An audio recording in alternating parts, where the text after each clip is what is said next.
आइए आज श्रीमद् भागवत महापुराण अंतिम दिन की शुभ मंगल शुरुआत कर रहे हैं। आज हमारा सौभाग्य है कि शांति कुंज के हमारे वरिष्ठ त्रिपाठी जी, परमादरणीय त्रिपाठी जी भाई साहब और बहुत गुरु सेवा में संलग्न ऐसे हमारे जयंत भाई भी उपस्थित हैं। हमारा परम सौभाग्य है। आइए आज एशिया टीवी से भी कुछ हमारा गुरु संदेश समस्त मानव समाज को देने के लिए हमारी प्यारी दीदी आई हैं, तो थोड़ा सा इंटरव्यू का क्रम हम संपन्न करके बाद में हम भागवत का क्रम देते हैं। बस परम पूज्य गुरुदेव युगुरु शिव दृष्टा वेदमूर्ति तपोनिष्ठ पंडित श्री राम शर्माचार्य जी, अखिल विश्व गायत्री परिवार के प्रणेता प्रवर्तक, जिन्होंने विचार क्रांति अभियान के माध्यम से युग परिवर्तन की बात बताई।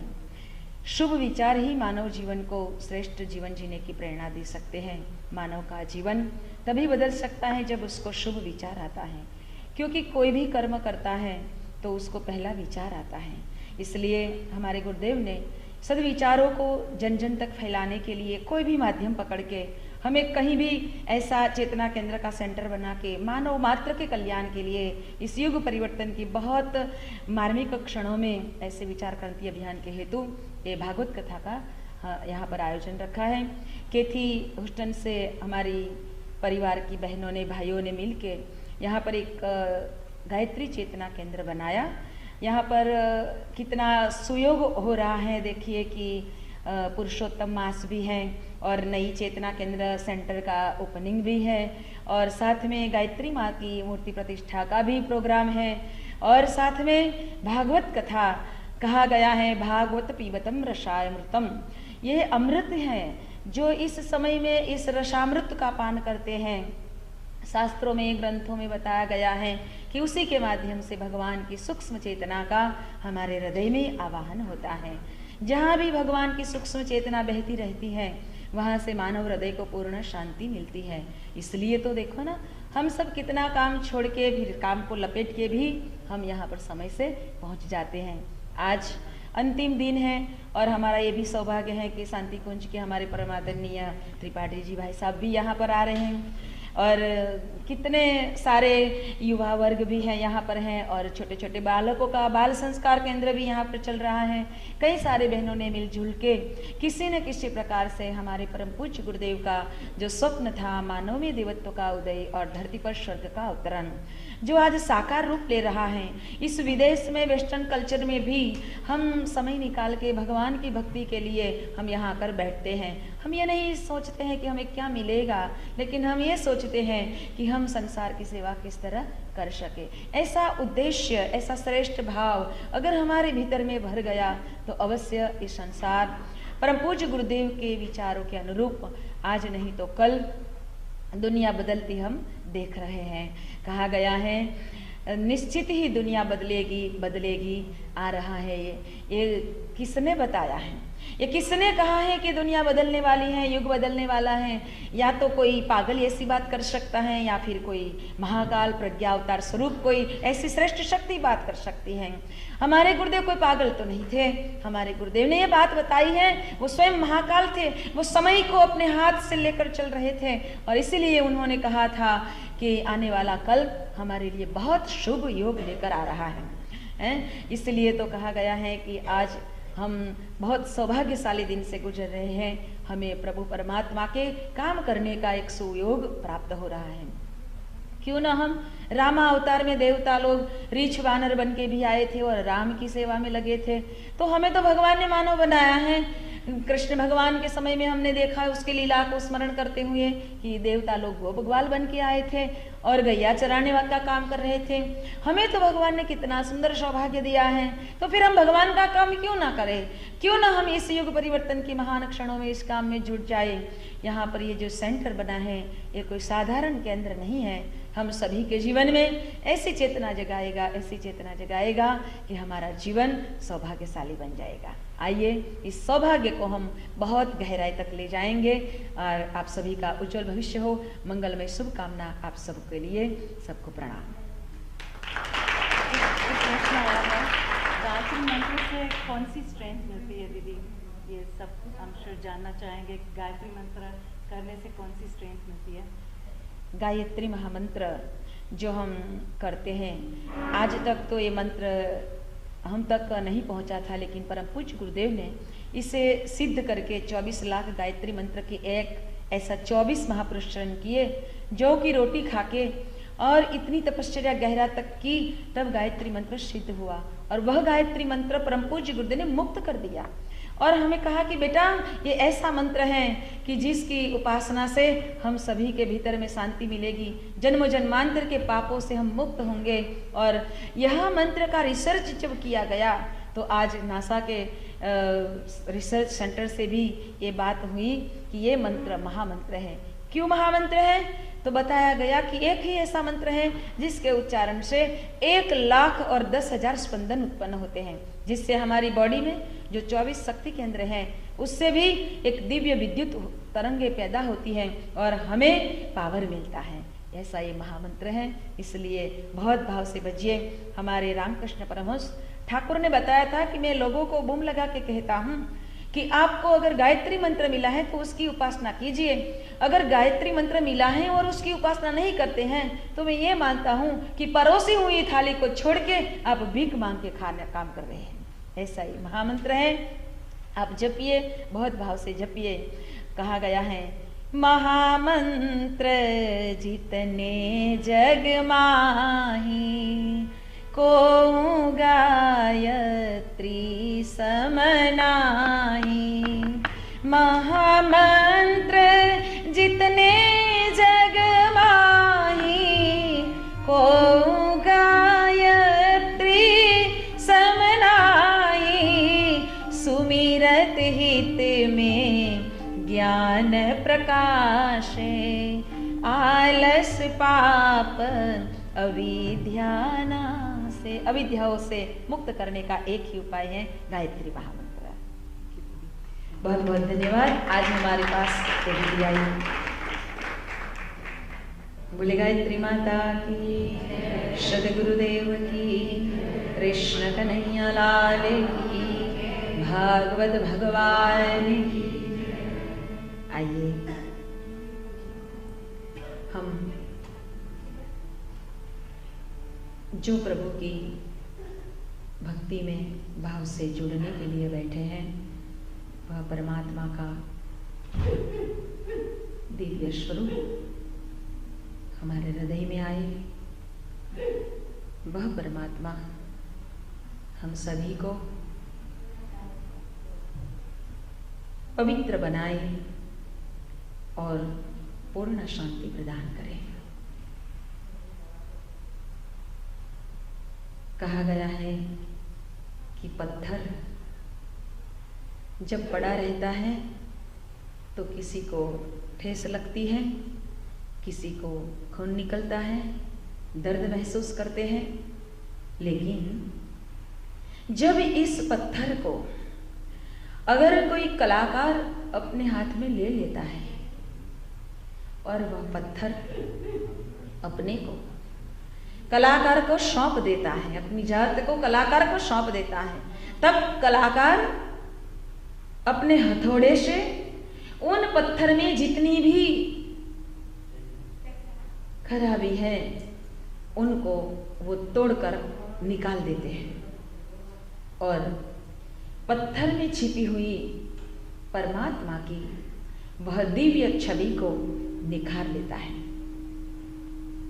कहा गया है कि जैसे पत्थर पर बैठकर कलाकार एक दिव्य प्रतिमा को निर्माण करता है, उसी तरह आज हम प्रभु की शरणागति को स्वीकार करके बैठे हैं। हमारे भीतर में भी परमात्मा हमारे अंतःकरण में रहने वाले वही देवत्व को जागृत करेगा। हमारी भी एक दिव्य एक छवि हम उभर आएगी और हम मानव से देव मानव महामानव बन सकेंगे। आइए इस मंगल भावना के साथ प्रभु का भाव से स्मरण करें। भज गोविंद गोविंद गोपाला, भज गोविंद गोविंद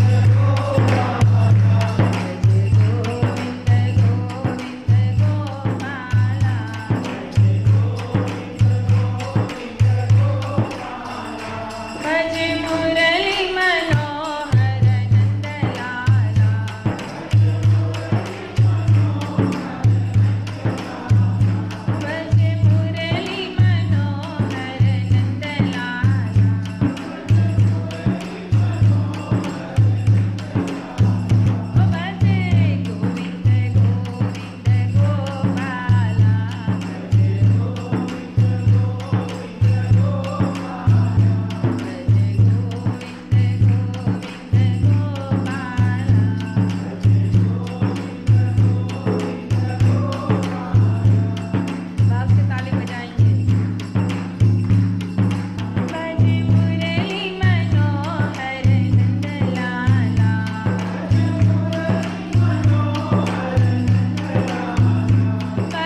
बोले कृष्ण कन्हैया लाल की जय, भागवत भगवान की जय। सद्गुरु मेरे आइए, हृदय अंतर के द्वार, ज्ञान शक्ति और मति देकर करो जगत कल्याण। प्रेम सहित आवाहन करूं, पधारिए श्री राधे श्याम। लीला तोरी अपरंपार है, करो उनका विस्तार, करो उनका विस्तार। बोले सद्गुरुदेव की, भागवत भगवान की, कृष्ण कन्हैया। आइए भगवान श्री कृष्ण की पवित्र लीला चरित्रों का हम स्मरण कर रहे थे। भगवान और भगवान के भक्त कितने महान होते हैं, प्रभु हमें बताने का प्रयत्न करते हैं कि मेरे भक्तों की महिमा भी क्या है। भागवत में हमने देखा, भागवत में भगवान की दिव्य लीला जो है, उन सभी लीलाओं के साथ प्रभु हमें कुछ न कुछ प्रेरणा देते हैं। जैसे भगवान ने माखन चोरी किया, क्या मतलब है? बताया गया कि अपना हृदय अगर माखन की तरह नम्र रहेगा तो मैं उनको भी चोरी कर लूंगा। है, हमारा अंतःमन कठोर नहीं होना चाहिए, नम्र होना चाहिए।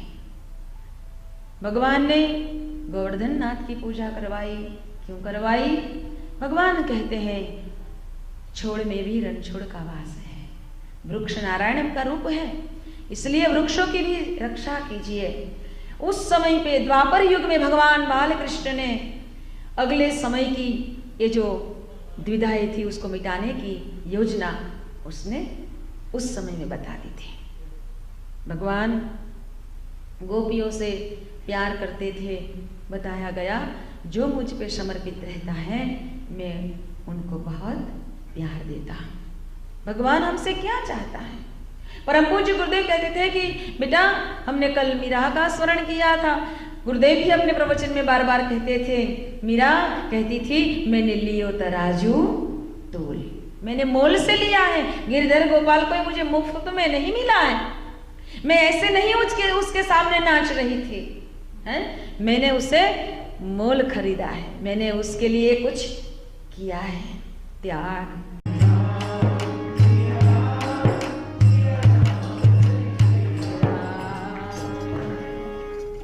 जब जब हुई अधम की आनी, बाढ़ी असुर अधम अभिमानी, तब तब प्रभु धरि विविध शरीरा, हरि कृपा निधि सज्जन पीरा। तब तब प्रभु परमात्मा इस संसार में आते हैं जब जब असुरता बढ़ जाती है। आज भी ऐसा ही समय कुछ इस संसार में आया था।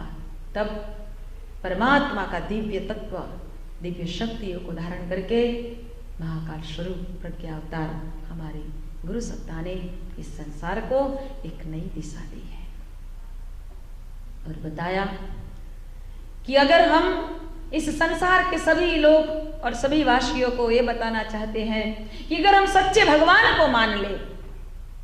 कौन भगवान? परम पूज्य गुरुदेव कहते थे कि बेटा मैं एक ही भगवान को जानता हूं, मेरे मन से कहता हूं कि एक ही भगवान है इस संसार में। और कौन है? आदर्शों का नाम है भगवान, सिद्धांतों का नाम है भगवान। अगर कोई अपने जीवन में आदर्श को मान लेगा, सिद्धांतों को मान लेगा, तो मान लेना कि वो भगवान का पुजारी है। अगर हम जो है भगवान के पास जाते हैं और न जाने कितनी सारी बातें भगवान से कहते हैं, ये कर देना, वो कर देना, वो कर देना। अमृत कलश नाम की पुस्तक में परम पूज्य गुरुदेव ने लिखा है कि बेटा भगवान को क्या मान रखा है आपने? कबूतर मान रखा है क्या?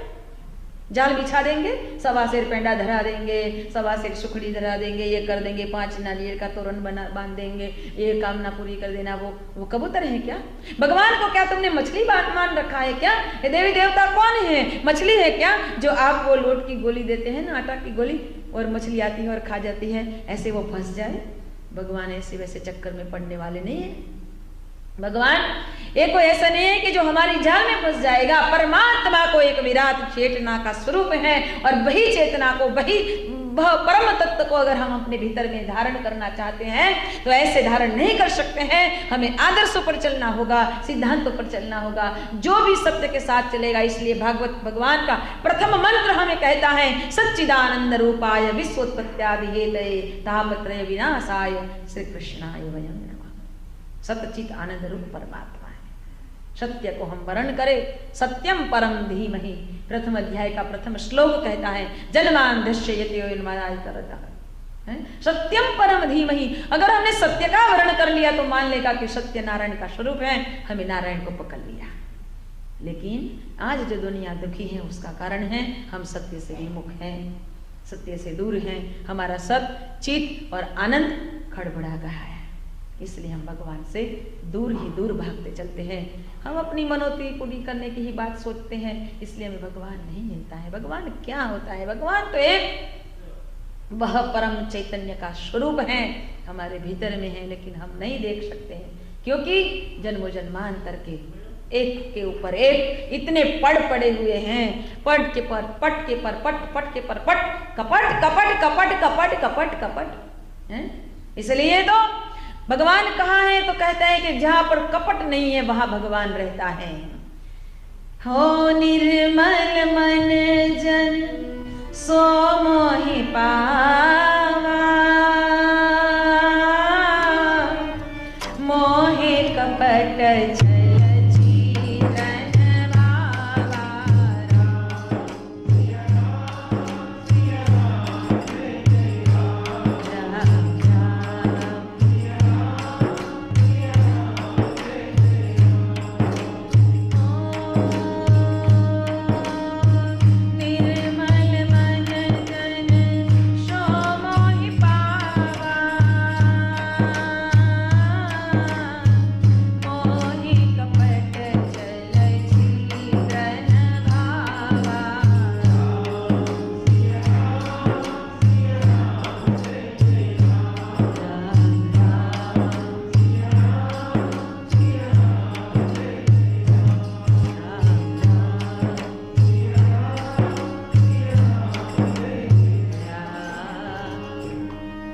अकेली रहने लगती हैं, और अकेली रहती है फिर तो कोई रोक टोक नहीं है, फिर स्वतंत्रता ऐसी लगी कि वो सब कुछ भूल जाती हैं कि हमें वास्तव में कैसे रहना चाहिए, कैसे जीना चाहिए।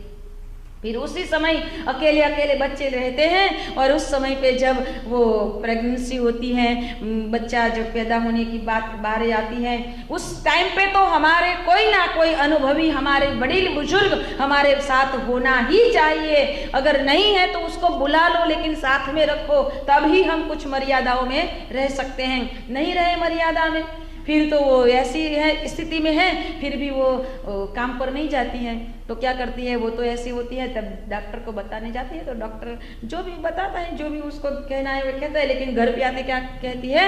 मुझे तो बेड रेस्ट कहने को बोला है। अब घर पे आके बेड रेस्ट करेगी तो क्या बच्चे बहुत काम करने वाले पैदा होंगे? वो भी गेस्ट जैसे ही होंगे ना। रेस्ट करके बच्चे पैदा कर रहे हैं तो वो गेस्ट जैसे ही होंगे, और गेस्ट जैसे बच्चे होंगे तो क्या आपको पानी गिलास देगा? पानी का गिलास देगा? वो आपको कहेगा, मामा ए दादी माँ जरा मुझे पानी दो ना।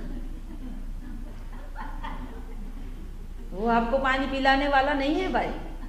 और जब अकेली अकेली रहती है, बच्चा तो पैदा हो गया, उसको सुलाने के लिए वो जो अब तो जो झूला आता है ना, वो स्प्रिंग वाला बन गया है। क्या बताए? स्प्रिंग वाला बन गया है। अब तो पहला का समय था, वो दादी माँ बैठती थी और घर की बहू जो काम करती थी, और दादी माँ ऐसे झूला झुलाती थी, ब्रजे ब्रजे कमंडनम समस्त पाप खंडनम सुपिच्छ गुच्छ नंदनम सुगार वेणु नंदन। वो सुंदर सा गीत गाती थी, स्तुति वंदना करती थी, और ऐसे अपने लाला को सुलाती हो, अपने बालक कन्हैया को सुलाती हो, उसी तरह से वो दादी माँ अपने बेटे को सुलाती थी, पोते को सुलाती थी, और इतने सारे भजन कीर्तन गाती थी कि बालक के भीतर में भी उसका असर हो। अब तो स्प्रिंग वाला पल्ला आ गया, वो घर का काम करती हैं और ऐसा ठेला लगाती हैं, वो पल्ला ऐसे ऐसे झूलता है और वो इसमें सोता है, फिर भी वो नहीं सोता है। अगर वो रोता ही है तो जरा जोर से धक्का लगाती हैं, तो बच्चा सोचता है कि माँ कोई बात नहीं, अब कभी तो तू मुझे धक्का लगा, फिर मेरी बारी आएगी। हाँ? और जब हम इसलिए तो कहते हैं कि युवा पीढ़ी को इस सत्संग से जुड़े, सत्संग से ही मानव के भीतर में सत तत्व का ही चिंतन बढ़ता है। ऐसे नहीं बढ़ता है। हमारे परम पूज्य गुरुदेव ने सत्संकल्प में इसलिए बताया है, कुविचार और दुर्भावनाओं से बचने के लिए नित्य सत्संग और स्वाध्याय की व्यवस्था बनाए रखेंगे, करना पड़ेगा। फिर भजन कीर्तन आता नहीं है तो क्या गाएगी? दादी माँ होती तो गाती, पारणियों बंदा यशोदा जी का। अब तो कोई है नहीं, तो फिर कैसेट लगाती हैं, और कैसेट भी अच्छी लगा सकती हैं, लेकिन पसंद ही नहीं है, कुछ अच्छा गीत ही पसंद नहीं, भजन कीर्तन पसंद नहीं। ऐसे आएगी सत्संग में तो ले जाएगी ना कुछ सीडी भजन कीर्तन की, तो फिल्म का गीत लगाती है, झुम बराबर झुम सरा झुम बराबर झुम बराबर झुम शराबी झुम बराबर झुम, काली घटा है मस्त हवा है, काली घटा है मस्त हवा है, जाम लगा कर झुम झुम झुम। और ऐसे गीत बजते हैं और बच्चे को सुलाती है पल्ले में, तो क्या बच्चा बड़े होके ऐसा कहेगा, माता जी प्रणाम है? वो भी बाटल लेके झूमेगा, फिर माँ कहेगी ये कैसा है, क्यों ऐसा, मेरे घर ऐसा पोता क्यों आया? अब रहने दे भाई, ऐसा पुत्र क्यों आया? आपने ही उसको सिखाया है। क्यों? संस्कार का अभाव, सत्संग का अभाव, मेरा कहने का मतलब है। इसलिए इस संसार में सत्संग और स्वाध्याय और युवा पीढ़ी को बहुत ज्यादा भगवान के ऐसे दैवी कार्यों में अपने को जोड़ना चाहिए। यहाँ पर अस्थि और प्राप्ति जो गई है, इसलिए जरा संग ने 17 बार चढ़ाई की, हम पर भी चढ़ाई कर रहा है ना? कल बताया था ना, धीरे धीरे